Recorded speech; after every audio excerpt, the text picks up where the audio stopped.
గారు సుప్రీంకోర్టు ఇవాళ ప్రొసీడింగ్స్ కానీ లేకపోతే లడ్డూ విషయంలో ఆనరబుల్ కోర్టు కామెంట్స్ని మీరు ఎలా అనలైజ్ చేస్తారు? నమస్కారం వెంకటకృష్ణ గారు, మీకు ప్యానల్ నమస్కారం అండి. ఏం లేదు వెంకటకృష్ణ గారు, నేను అదే ఇప్పుడు లైవ్ లో అంటే లైవ్ లో ఒకటి బార్ అండ్ బెంచ్ ఒకటి 2 వెబ్సైట్స్ మనకి ప్రొసీడింగ్స్ పాయింట్ టు పాయింట్ తీసుకుంటాయి. అదే చూస్తున్నాను ప్రొసీడింగ్స్ ఏమైంది, ఏం జరిగింది, కోర్ట్స్ లో జడ్జి గారు ఏమడిగారు, లేదా అడ్వకేట్స్ ఎవరైతే రిపేర్ అయ్యారో స్టేట్ గవర్నమెంట్ తరఫున కానీ లేదా అదర్ సైడ్ కానీ పిటిషనర్స్ కానీ ఏం చెప్పారని చూస్తున్నా.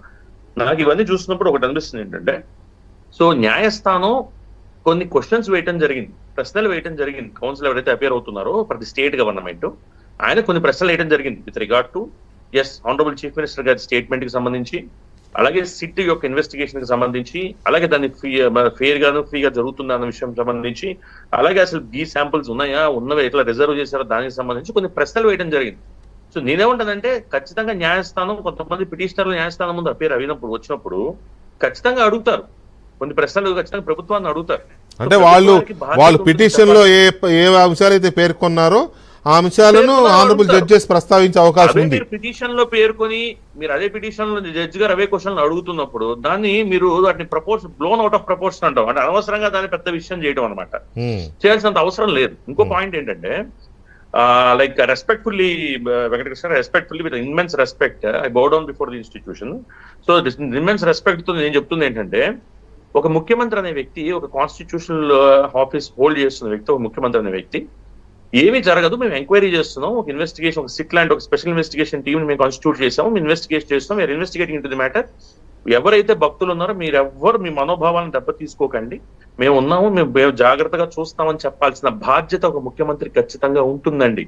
100% ఉంటుంది. This is what if I would have been inside the court I would have said it. ఎందుకంటే he is the first among equals. ఒక ముఖ్యమంత్రి గారు ఫస్ట్ అమాంగ్ ఈక్వల్స్. తిరుపతి లాంటి ఇంత పెద్ద ప్రెస్టీజియస్ టెంపుల్ కి సంబంధించిన ఇష్యూ వచ్చినప్పుడు ముఖ్యమంత్రి గారు మాట్లాడకపోవడం ఎంతవరకు కరెక్ట్? మాట్లాడటం గురించి జరగడం పక్కన పెట్టండి, మాట్లాడకపోతే నాలాంటి వాడు సాటిస్ఫై అవ్వడు. అదే ముఖ్యమంత్రి గారికి ఇంత పెద్ద ఇష్యూ నడుస్తుంటే ఇట్లా మాట్లాడకుండా ఉండటం వల్లే కదా ఎంతమంది ప్రభుత్వం ఏం చేస్తారు, పొలిటికల్ ఇష్యూలోకి వెళ్ళదలుచుకోలేదు. ఏం జరిగిందో మనం చూసాం. సో ముఖ్యమంత్రి గారు మాట్లాడకపోతే లేమెన్ సంగతి లేదా కామన్ ఆన్ ది స్ట్రీట్ సంగతి పక్కన పెట్టండి, నాలాంటి ఒక న్యాయవాది కూడా ఇబ్బంది పడే పరిస్థితి ఉంటుంది. ఎందుకు ఇలాగ ముఖ్యమంత్రి గారు మాట్లాడట్లేదు, ఇంత పెద్ద ఇష్యూ జరుగుతుంటే ఎందుకు ఆయన పట్టించుకోవట్లేదు అని. సో ఖచ్చితంగా మాట్లాడతారు ముఖ్యమంత్రి గారు. ఆయన ఇన్వెస్టిగేషన్ ప్రభావం చేశారా లేదా, దీనివల్ల ఇన్వెస్టిగేషన్ ప్రభావం అవుతుందా లేదా అనేది నాకు తెలిసినంత వరకు ఏంటంటే ఫార్ ఫెచ్డ్, అంటే చాలా విపరీత ధోరణితో ఆలోచించడం అని నా అభిప్రాయం అండి. Completely my opinion. కానీ ముఖ్యమంత్రి గారు రెస్పాండ్ అవ్వాలి. రాష్ట్రంలో జరుగుతున్న అతి ముఖ్యంగా టీటీడీ లాంటి ఒక ఎంతో గొప్ప సీక్రెట్ ప్లేస్, లాంటి పవిత్రమైన ప్లేస్ లో ఇలాంటిది ఏదైనా ఇష్యూ వచ్చినప్పుడు, అది ముఖ్యమంత్రి గారి దృష్టికి వచ్చినప్పుడు ఆయన మాట్లాడకపోవటాన్ని ప్రజాస్వామ్యంలో ఒక ఓటర్ గా గానీ ఒక మనిషిగా గానీ నేను హర్షించను. జగన్మోహన్ రెడ్డి గారు ప్రధానమంత్రికి లేఖ రాశారు, చాలా పెద్ద లేఖ, 9 పేజీలు అనుకుంటా, 9 పేజీల లేఖ రాశారు, చాలా రాశారు. అందులో ఎక్కడా కూడా సిబిఐ ఎంక్వైరీకి ఇవ్వండి అని కానీ ఇంకోటని కానీ వారు అడగలేదు. బట్ వాళ్ళ నాయకులు కానీ మాజీ చైర్మన్లు కానీ వాళ్ళ నాయకులు, ఇతర నాయకులు కానీ దీన్ని సిబిఐతో జరిపించండి అని కొందరు, మాజీ చైర్మన్లు ఇద్దరు అయితే ప్రమాణాలు చేశారు గుళ్ళ దగ్గరికి వెళ్ళి, ఏదో జరుగుతోంది. సో ఇక్కడ పిటిషన్ వేసిన సుబ్బారెడ్డి, నారా చంద్రబాబు నాయుడు గారు ఆనరబుల్ చీఫ్ మినిస్టర్ యొక్క బాధ్యతలో నుంచి మాట్లాడిన మాటలు తప్ప, నారా చంద్రబాబు నాయుడు గారు ఒక టీడీపీ సుప్రీమో గానీ టీడీపీ హెడ్ గా గానీ మాట్లాడిన మాటలు కాదండి. అలాంటప్పుడు దీని పాలిటిక్స్ లోకి రాగడంతో తప్పు. ముఖ్యమంత్రి గారు ప్రభుత్వం అధినేత అయిన ముఖ్యమంత్రి గారు ఇన్ని కోట్ల మనోభావాలు దెబ్బతినే అంశం మీద రెస్పాండ్ కాకపోవడం ఎంతవరకు కరెక్ట్ అనేది నన్ను నేను ప్రశ్నించుకుంటా. సుప్రీం కోర్టు కాంట్రరీగా నన్ను అడగడం అనేది నాకు నచ్చట్లేదు.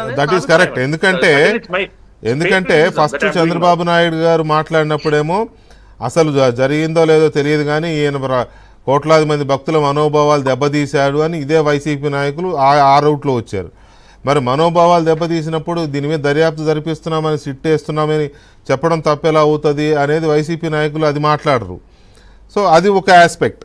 ఇక్కడ దీన్ని సిబిఐకి ఇవ్వండి లేకపోతే ఇంకొకరికి ఇవ్వండి అని మాట్లాడిన వైసీపీ నాయకులు, ప్రత్యేకించి మాజీ చైర్మన్గా ఇప్పుడు ఎంపీగా ఉన్న సుబ్బారెడ్డి గారు వేసిన పిటిషన్లో కూడా మేబీ మరి ఆ పిటిషన్లో వారు ఏ దర్యాప్తు అడుగుతున్నారో తెలియదు కానీ దాన్ని బేస్ చేసుకొని ఈ కేసుని సిట్కి కాకుండా సిబిఐకి ఇచ్చే అవకాశం ఎంతవరకు ఉంటుంది అనేది ఒకటి. తర్వాత సరే జడ్జెస్ హానరబుల్ కోర్టు ఏమన్నది అనేది ఒక ఆస్పెక్ట్ అయితే, సుబ్రహ్మణ్య స్వామి అడ్వకేట్ రాజశేఖర్ చేసిన ఆర్గ్యుమెంట్స్లో రామకృష్ణ గారు ప్లీజ్ నోట్ అండి, ఇది సుబ్రహ్మణ్య స్వామి అడ్వకేట్ రాజశేఖర్ చేసిన కామెంట్స్లో ఆర్గ్యుమెంట్లో కల్తీ జరిగినట్టు తేలిన నెయ్యి ట్యాంకర్ను అనుమతించలేదు అని టీటీడీ చెబుతోంది. కానీ కల్తీ చేశారు, లడ్డూను కూడా కల్తీ చేశారు అని ఏపీ సీఎం చేసిన ప్రకటన టీటీడీ చెప్పిన దానికి భిన్నంగా ఉంది అని ఈ పాయింట్ని బేస్ చేసుకొని అనడం వల్లనే